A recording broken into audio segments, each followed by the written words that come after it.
As a single woman, when I purchased my home, I can truly say that I did not know all of the options that were available to me. Man, I don't know nothing from nothing. As far as financing as it relates to purchasing a home. So today we are going to discuss some options that are available to you. These are the options? As a first-time home buyer and as a woman that is purchasing their very first home.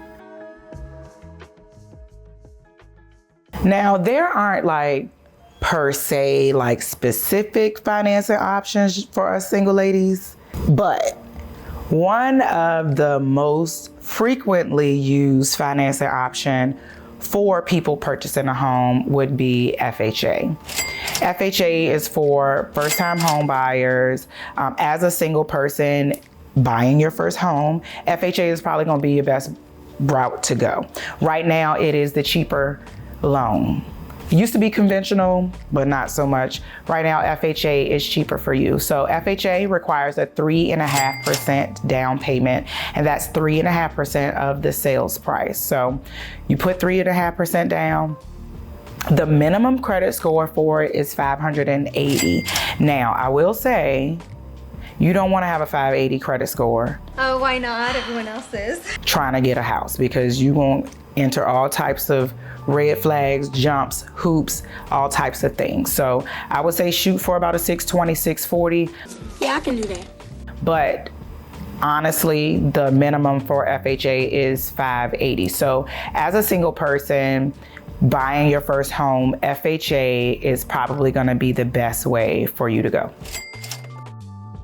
Now, if you got good credit, you got a good job, you got all that good stuff. She got her own house, she got her own car. 2 jobs, work hard, you a bad broad. Then conventional would be your best bet. Conventional, your minimum credit score is about a 640. So if you are somebody that has been taking care of your credit, you in the 700s, 800s, you really don't have to go FHA.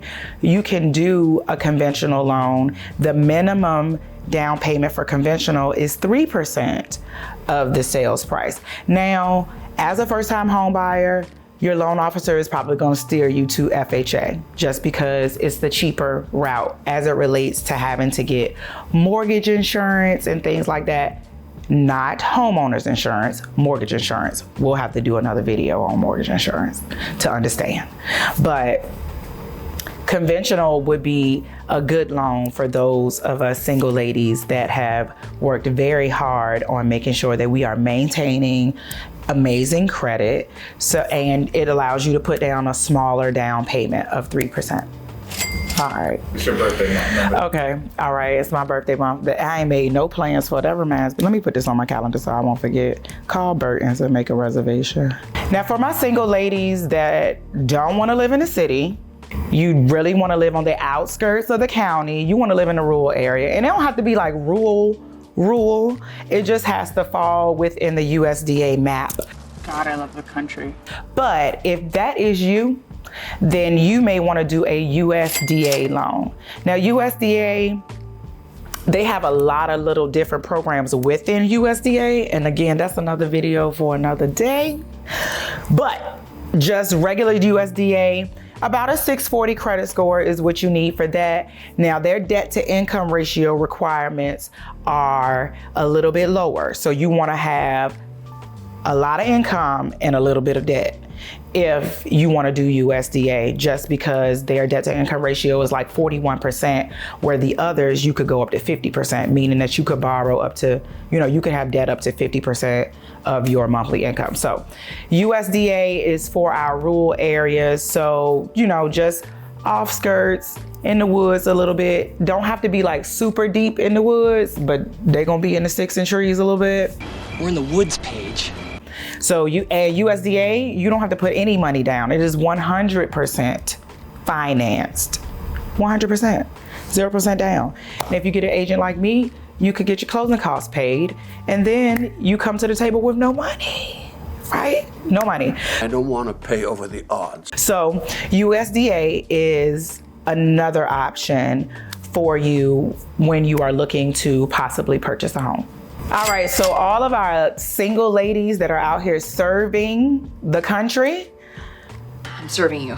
I'm serving it this year for Christmas. they have the VA loan for you.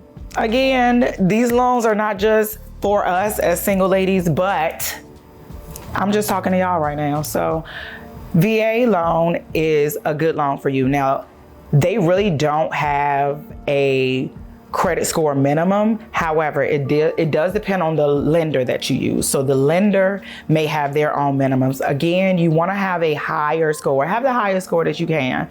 The lower your scores, the more red tape you're gonna be going through, the more hurdles you're gonna have to jump. It took a long time and a lot of hurdles. The more proof you're gonna have to provide, you know, the more questions are gonna be asked of you. So you do wanna make sure that you have a higher score, 620, 640, 680.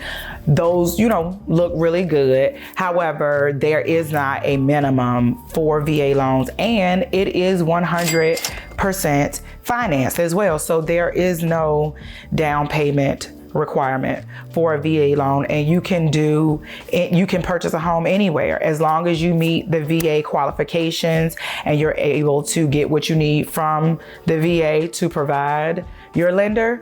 You can do a VA loan. So this is for all of my girls that are out here single, and we serve in the Army, we serve in Navy, Marines, Air Force, all those. If that's you, for sure, don't pass go. Like, you stop right here and you get you a VA loan when you are ready to purchase your house. That is what you need. Too soon. Come on, man. I need this money, man. Please. Come on. Those were just a few of the options. Now, these do vary from state to state. Things look different. There may be special programs that different companies or foundations are offering from state to state, from city to city, from coast to coast, right? But ultimately, like, these are the big things or the big financing options that you have as someone that is single that will be purchasing their first home. So if you are looking for some additional information, you are in the Richmond area, or you're in Virginia, because I serve all of Virginia, then I would love to assist you, because what? I desire to be your realtor. I had this cute dress I wanted to wear today. The thought process is I bought it and I was like, oh, I could take birthday pictures in this dress. It was really cute, but I couldn't zip it up my back. My back too big. I had to ask my neighbor. I said, I don't know if my back is too big or if I just can't zip it. She said, I think your back is too big.